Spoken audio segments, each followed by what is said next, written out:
done this before. Okay, so bird and fossil feathers at the Royal BC Museum.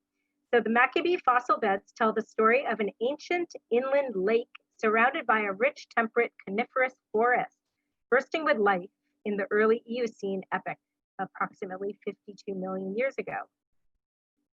Okay, and I hope I'm pronouncing this correctly. The Leahy Langevin, is that right? Langevin collection? Okay, thank you. The Leahy Langevin collection is a diverse assemblage of about 18,000 fossils, including highly preserved plants, insects, fish, birds, and even species new to science, donated to the Royal BC Museum. Now designated a heritage site by the BC government, protected under the Conservation Management Plan, the site will provide research, educational, and recreational opportunities. Alexis Bazinet, an NSERC Undergrad Student Research Award USRA student, will present the results of a research project investigating the fossil feather anatomy and extinct bird diversity at Maccabee in partnership with UVic and the Royal BC Museum. Okay, great. So Alexis, are you in Prince George right now? I am currently back at home in Prince George right now. Okay, and how's things in Prince George?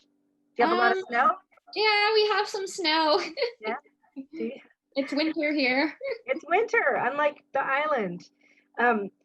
So with COVID-19, Alexis has returned to winter in her hometown of Prince George, where she was born and raised, just in time to, what do you do in the winter there? Are you skiing at all? Yeah, we ski, and we've been, just, like with COVID, we've been walking the dog around the park, and what else is there? Skating, regular winter activities. Nice. Yeah.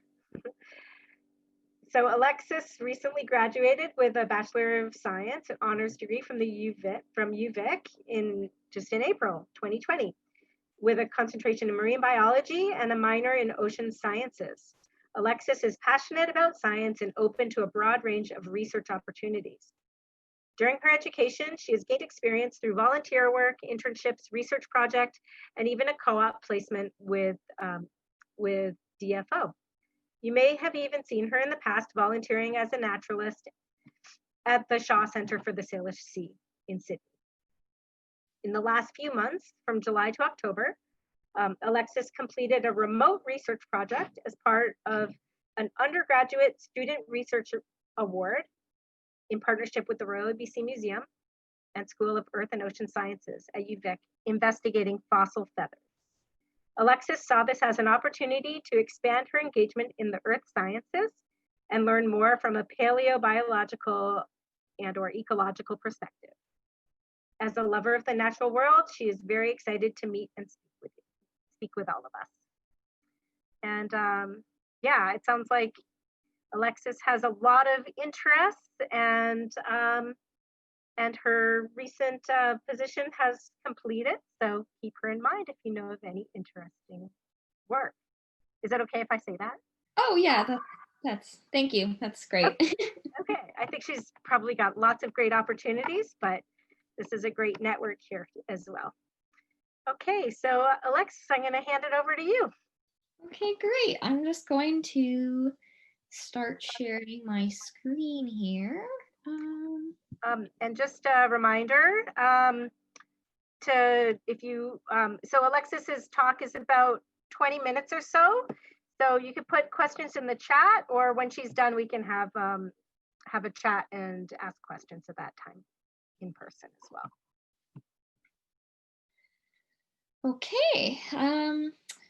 All right, so my name is Alexis Bazinet, as Stephanie just said. I am a recent graduate from UVic, coming to you from Prince George, and I'm going to tell you about my fall research project with the Royal BC Museum looking at bird and feather fossils.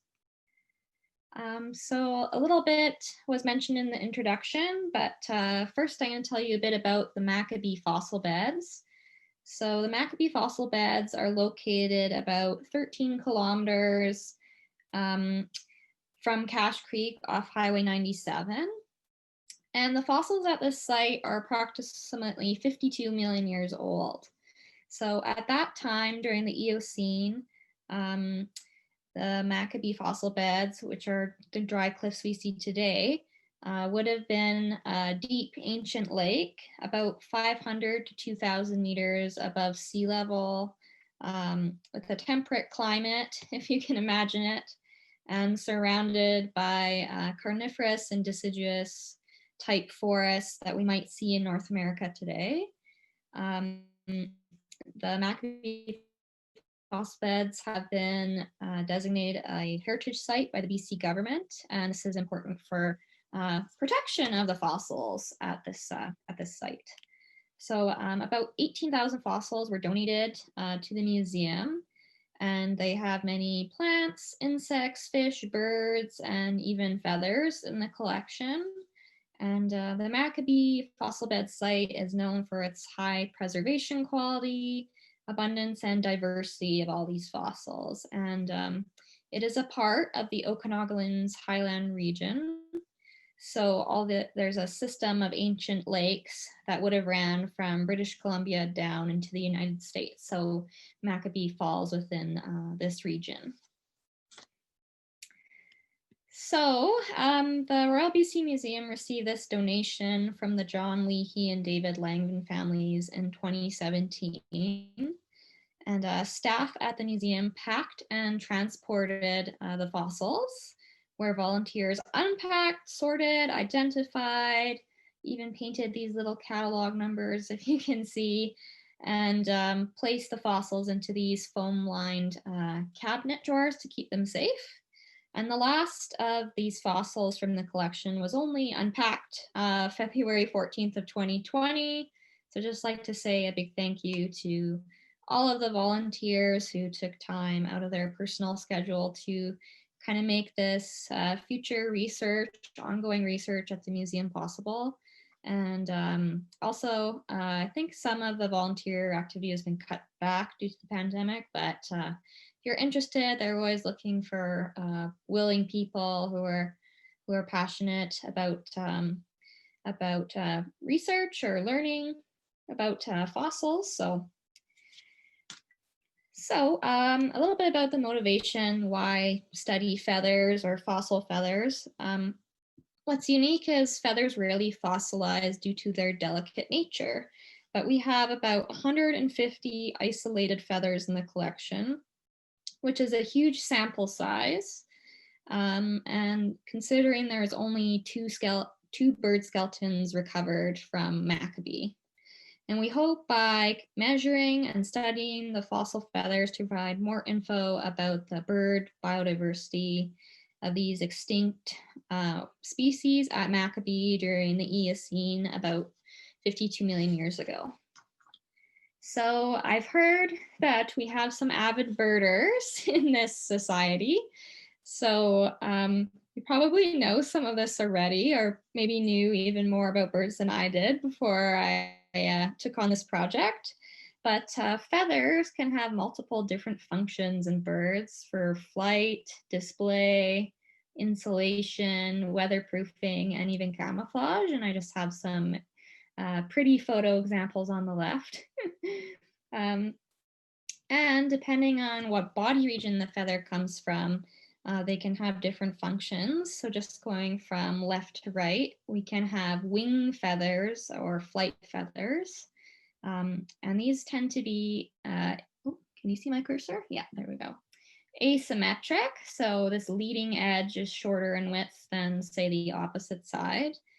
And this prevents the feathers from twisting in the air during flight. We can also have downy feathers. So they have a loose structure, tend to be shorter and trap heat near the bird's body. We can also have tail feathers or rectrices. So these can form an interlocking fan shape and help the bird steer during flight, but they can also be ornamental. So I kind of think of the last photo on the last slide, or walking down Beacon Hill and seeing all the peacocks and all their tail feathers. We can also have contour or body feathers. So these are streamlined. They have kind of a weatherproof tip and a sort of fluffy base that's close to the body. We can have semi-plumes. So these tend to be fluffy for insulation and are usually hidden underneath these body feathers.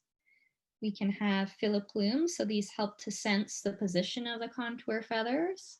And lastly, we can have bristles. So these always remind me of whiskers, and they help to protect the bird's eyes and face. And so here's an example of what these types of feathers might look like as a fossil within our collection. So we can have flight, tail and contour feathers, downy feathers. I think we even had some semi-plumes. I think the only type we didn't have was the tiny filiplumes and bristles, which probably were not good candidates for fossilization. So feathers can be have pennaceous or plumulaceous sections. And just a little bit about feather anatomy. So each feather has a central rachis. So that's the quill-like structure that runs up the length of the feather.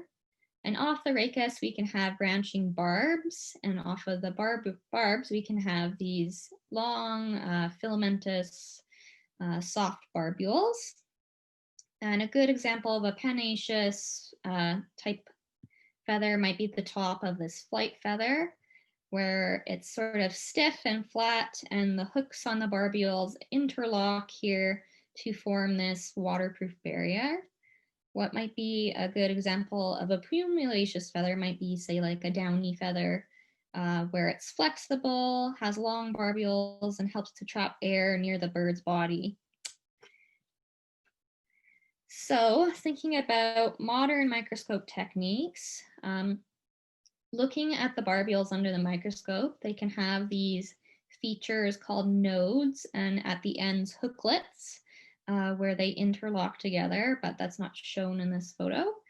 And studying these features under the microscope has modern applications in forensics, aircraft collisions, food contamination cases, as anthropological artifacts, and even in prey remains analysis, so looking at the diet of animals. So a whole number of different things. And by using these microscope techniques, scientists can investigate the fine detail of these barbules associated with each bird species. We, studying fossil feathers, are limited by preservation qualities, so we cannot always see these tiny details like the node spacing on these barbules, but we can look at larger scale feather substructural features. The other thing that we're sort of limited by, so if you're a biologist out in the field and you wanted to study a bird species, you could select the species you want to study and select what body region you might collect feathers from.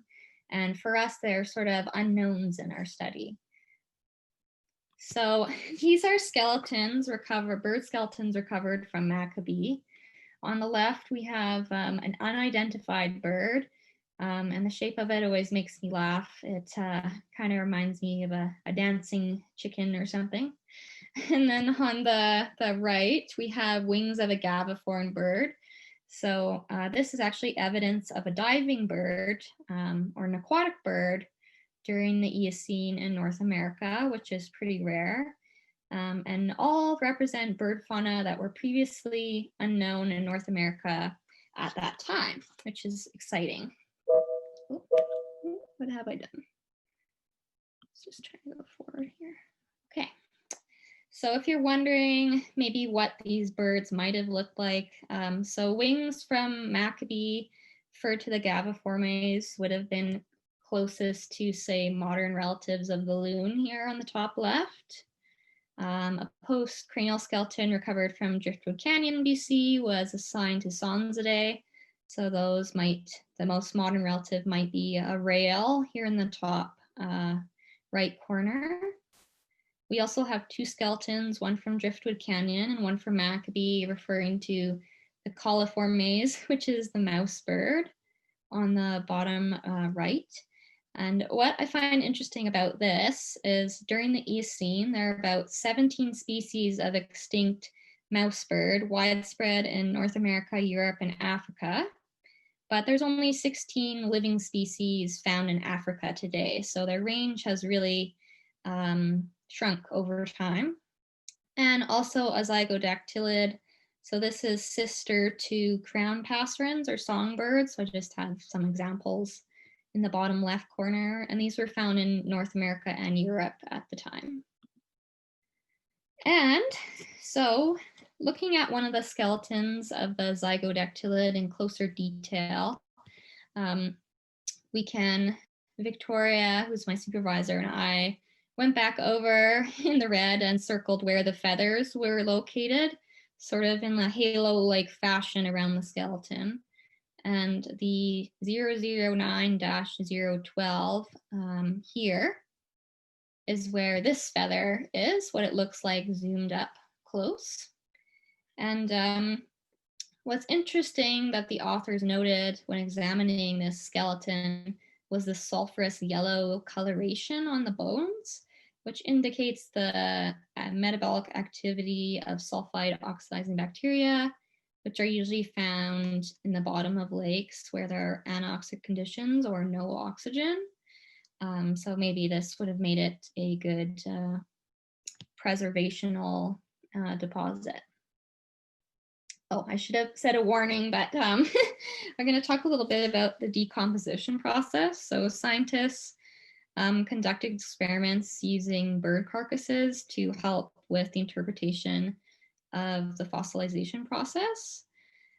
So basically what they've done is they put bird carcasses in the bottom of freshwater bodies like lakes or rivers to see what would happen over time.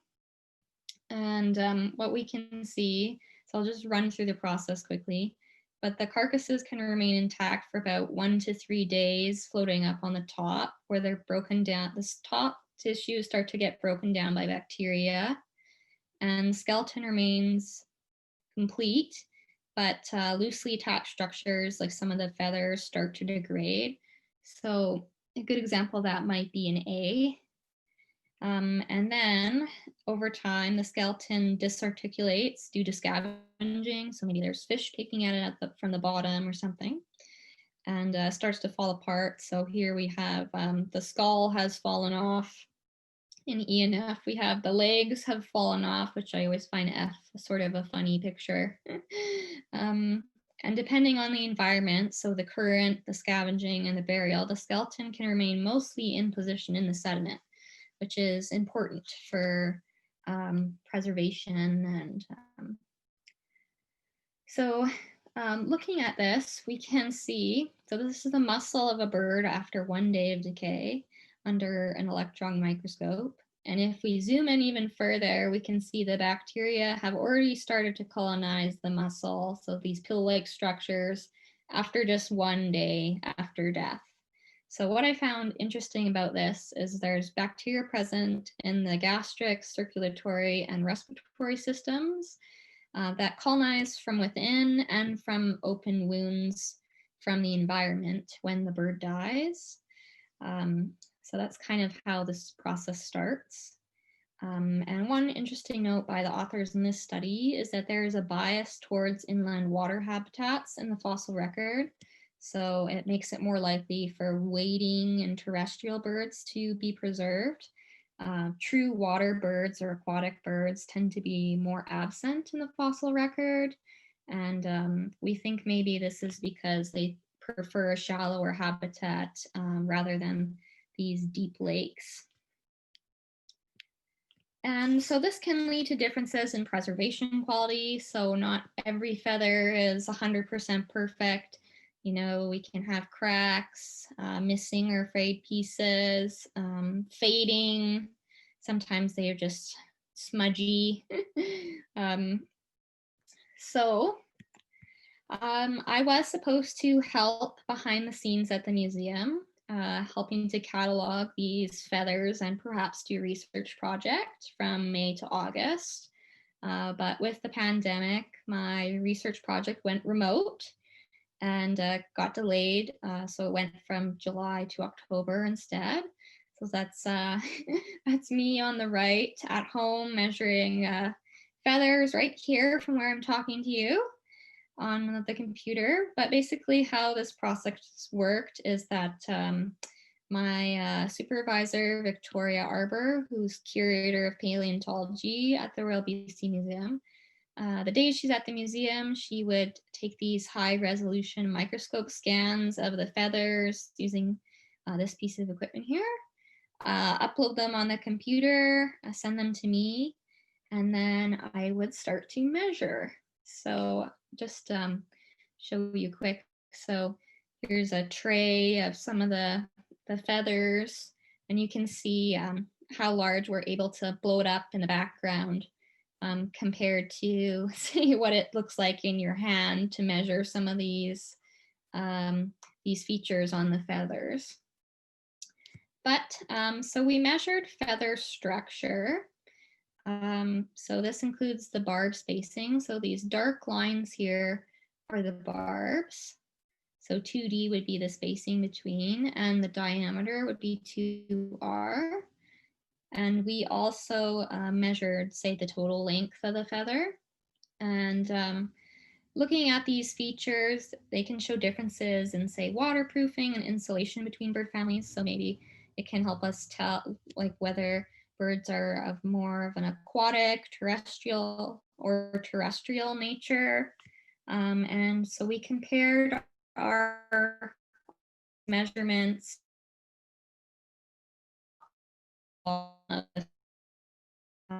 to set that available for modern birds. Oh, and then show you a little bit. So this is what the overall feather would look like. And then here's how some of the measurements look. And then here we have, this would be a barb one more time, and then these would be barbules, what they would look like on the fossil feathers. And I won't show you too many data plots. I don't want to bore you, but just as an example, we have some box plots here. So we have total barb density on the left here. So that'd be the number of barbs, say, in a 5 millimeter region along the feather, and habitat. So comparing to A for aquatic, R for riparian or wetland birds, and T for terrestrial. And then I have Maccabee and bold here. And then the second plot here, we have total feather length instead, and the bottom, the X is the same. And what we can see, these boxes, the dark lines are, say, the average, and the boxes show the spread of the many measurements we took on the feathers, and we can identify patterns from this. And what we see in these plots, for example, is that the Maccabee feathers seem to be unique compared to these modern groups. So what did we find? So in the Maccabee collection, approximately greater than 75% of the feathers were flight and contour feathers, so or body feathers. Also, the barb measurements can vary slightly by region, so whether you measure on the bottom, mid, or top of the feather. So when we did all our data plots, we always used the mid vein just to keep things consistent. And the Maccabee fossil feathers show unique properties not present in modern birds, like we showed on the last plot. So a biological signal there.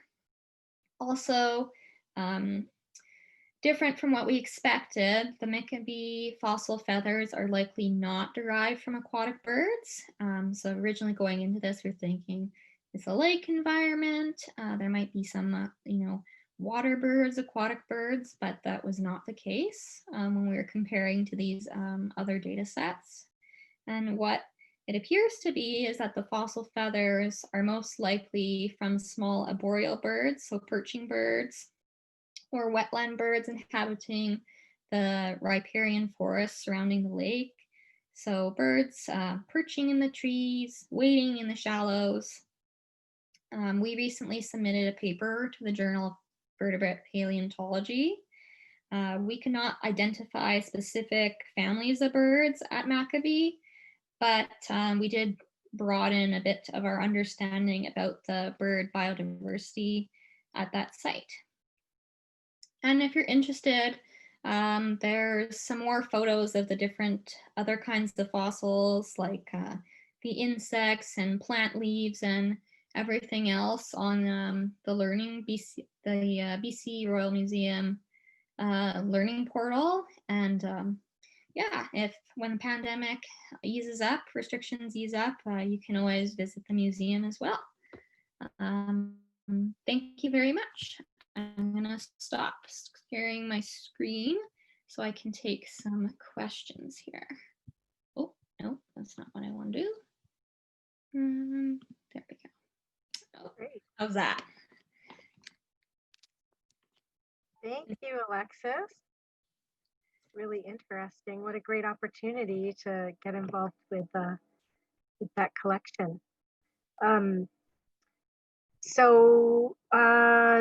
One question in the chat was that this big collection that was donated to the museum, they were from that site, from the Maccabee site? Yeah, so what happened is the John Leahy and Langman families, after these gentlemen passed away, their family decided to donate the fossils. They just, didn't have room to house them. And these men were, from my understanding, they were collectors. So they would collect fossils and take them home and also bring, like tourists up there to look at them. Now there's new legislation in BC that protects the site and protects the fossils. So you cannot just go and take fossils home, so to speak, as a souvenir, but it was very generous of them to turn them over to the museum, where we have enough room to house them and ID them.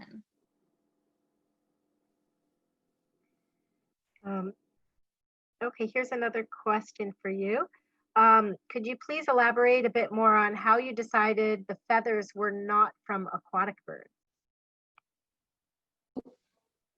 Hold on, I'm just waiting. My mind froze up a bit for a second there, but I think I see. Could you please elaborate a bit more on how you decided the feathers were not from aquatic birds? Is that the right one? Must be. Okay. Yeah, so we had these, there's two papers previously kind of doing the same method as us, and we sort of decided to combine these methods and try it with our fossils. And when we compare, so I think they used, I want to say like over 100 different species of birds in one of the studies, and they classified them into different groups of aquatic, riparian, and terrestrial. And when we compare, say, in that data plot, Maccabee just, it doesn't seem to, it's closest to the riparian group. So that's sort of like wetland birds, which doesn't make sense right away, because you're thinking, well, it's not a wetland, it's a lake, right? But aquatic, yeah. But what we found is that the feathers tended to be smaller in length, and there were a few features like the barb density that were higher, and the spacing that was smaller, that was not fitting into any of these previous categories, but which would be more congruent with terrestrial birds and these small perching birds. So the zygodactylid, for example, would be like a little songbird or something. So it's likely that maybe, and there's some other sites, sort of like the Green River Formation, that have more and studies showing that there's it's less likely for there to be aquatic birds in the collection. Aquatic bird feathers, I think they just have properties that wouldn't make them sink to the bottom of the lake faster than, say, other bird feathers. But yes, there's definitely a bias in the fossil record towards more wading, more terrestrial, and more wading and perching birds than there is aquatic birds. I hope that answered your question. I felt like maybe I went the other way for a minute. Okay. Do you know if these feathers are the same time as the Green River Formation, which has many wonderful lake? Okay. Oh no, okay, I missed one. Hold on. How do scientists know that the feathers are from birds? Isn't there evidence that dinosaurs had feathers too? Yes. I actually, if you're interested, I have another slide I can share, a bonus slide. Okay.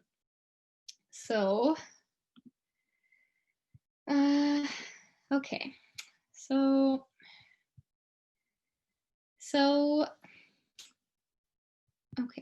So a lot of dinosaur feathers are preserved. Oh, okay, that was my mistake.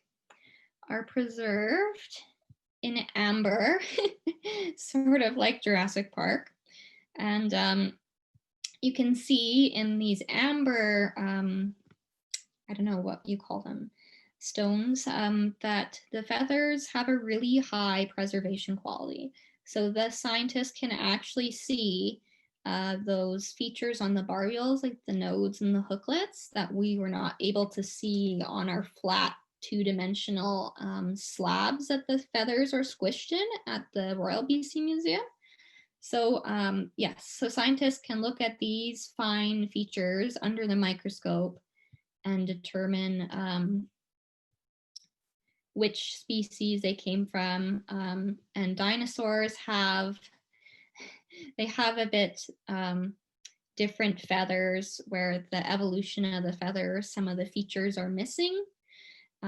So they're different than modern birds. I hope that I'm not 100% about the dinosaur feathers, but it was one thing we were looking at, just like for comparison of methods. And Alexis, are these photos in AMP? Oh, I'm sorry. Are you, hello? Oh, can you hear me? Yeah, I think you just froze for a minute. I think I was speaking over you because I thought you were. Oh, that's okay. You were done. You want to just repeat what you last said? Oh, I just to sum up, I was just saying that I'm not an expert about the dinosaur feathers, but doing our study, I did look at a fair number of papers investigating these dinosaur feathers in amber. And scientists are able to look at these fine scale features on the barbs because of the high preservation quality of the feathers inside the amber. And the feathers tend to have evolutionary different structures than, say, in modern birds that can tell us that it's from a dinosaur. Was my these photos here, are they of in the amber? Are those all birds? I think some of them are. Yeah, I think these ones are from birds, but it's just an example. The other slide I was going to share, if somebody's interested, is that there's a lot of interesting art reimagining shown at, oh, what is it called? I'm trying to remember. Oh, I think it's National Geographic, maybe? Anyway, showing that reimagining what dinosaurs would have looked like with feathers, which is what we think is most likely because they're the closest relative to birds. So I just find it a bit interesting because you sort of think Jurassic Park and scaly, but no, they probably would have had feathers. So, okay. Do you know if these feathers are from the same time as the Green River Formation in Wyoming, which has many wonderful lake fossils? So one of the kind of conclusions we made in our paper is that it'd be interesting for a site like the Green River Formation to try a method like this. I mean, there are kinks in it because it's a new method, but just because they have such a large collection or they have a number of rare avifauna skeletons, it would be an interesting comparison. But yes, I believe they do have some bird skeletons and feathers from around the same Eocene period in North America. So the Green River Formation and the Messel site in Germany are probably the other two most famous Eocene sites that we could compare to about ancient birds. Okay. Maybe the aquatic bird feathers were more waterproof and didn't settle in the bottom lake or decompose in the same way. The feather, very true. That was one of our thoughts, actually, as well. And then the feathers and amber look amazing. Thanks for that slide. Oh, thank you very much. Was one thing I gave a similar talk for the RBCM at home,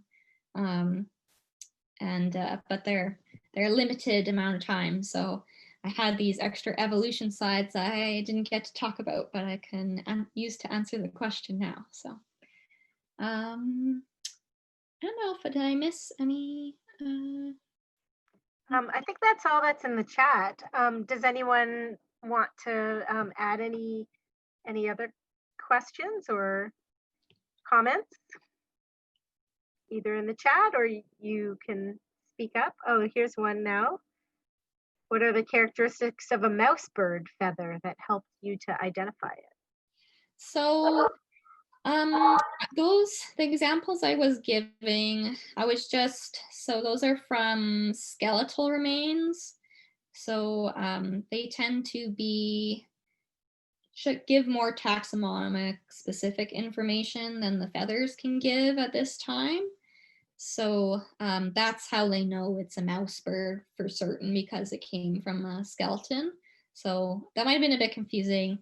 Just on the one slide, it was just examples of bird skeletons from sites in BC like Maccabee and Driftwood Canyon, and what their modern relatives might look like, just for people, if you're like me and you're trying to imagine like what this lake would have looked like and what the birds would have looked like. And sometimes I feel like I need to put like a face to a name when they give those weird scientific names like zygodactylid or gaviform bird or things like that. So, okay.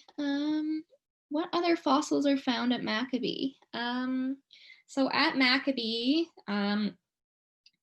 at Maccabee, I think they're most famous actually for the diversity of insect and plant fossils, so like leaves that are in the slabs, so all the fossils are in these shale slabs, and they're kind of like squished in like the feathers, but I think they're most famous for the insects and plants. But there's also some fish, which is kind of rare. And there was 2 bird skeletons, and there was a crayfish that was also a bit different. But if you want to see more of photos of fossils, it's on the Royal BC Museum Learning Portal. They have some fossils with captions of what researchers at the museum think they are. And yeah. I'm just gonna find that Learning Portal website and I'll put it in the chat, because I know there's. I can always do that too.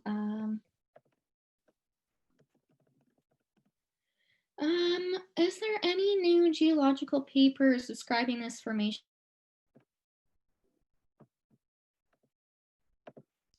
Yeah, so there's some papers describing, so it's interesting, they can look at the insect and plant fauna from the fossils and sort of use that to determine what the climate would have been like at that time.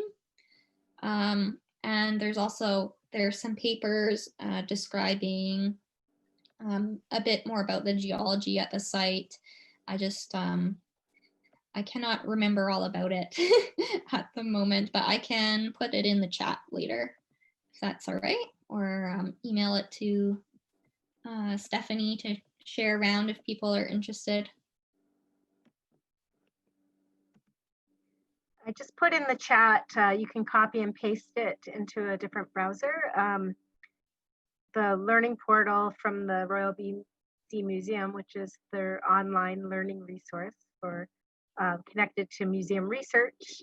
And this is Fossil Finds, which is all about the Maccabee fossil collection.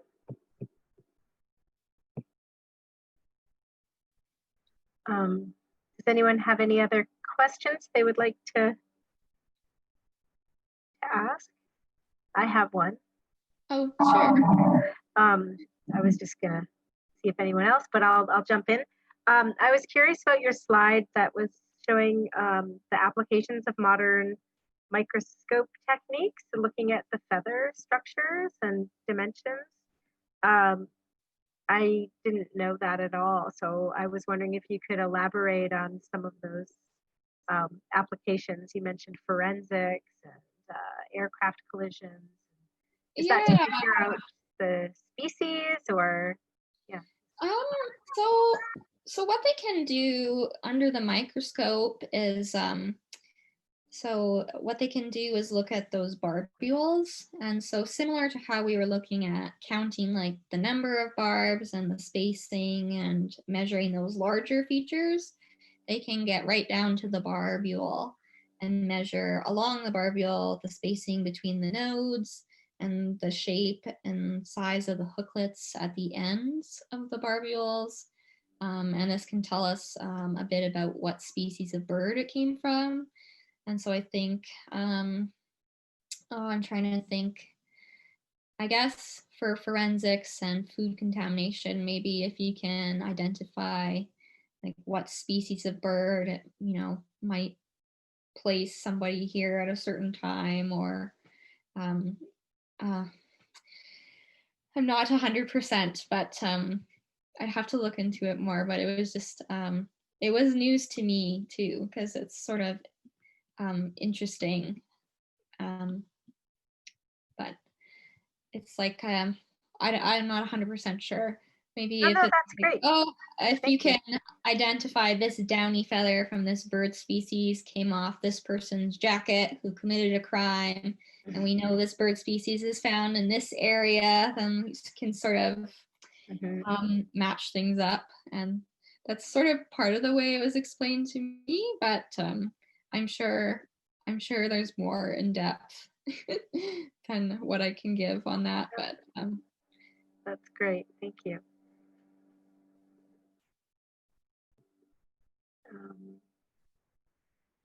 Any other questions from anybody? I think there's a lot of people who enjoy bird watching in the group, but most people don't look that closely at birds that in the way that you have done so. So it's really interesting for all of us. It's funny because I did my degree more in marine science, but so there's a lot for me to learn about bird anatomy, evolution, feathers. I feel like I'm not going to pick up a feather again without going, oh, do I think this is a flight feather, or what do I think this is, after all the measuring this summer. So but yeah, I've been getting into birding more myself during the pandemic. We have a park here at home, and it has chickadees and northern flickers and woodpeckers and things. So it's fun to look. Great. Wonderful.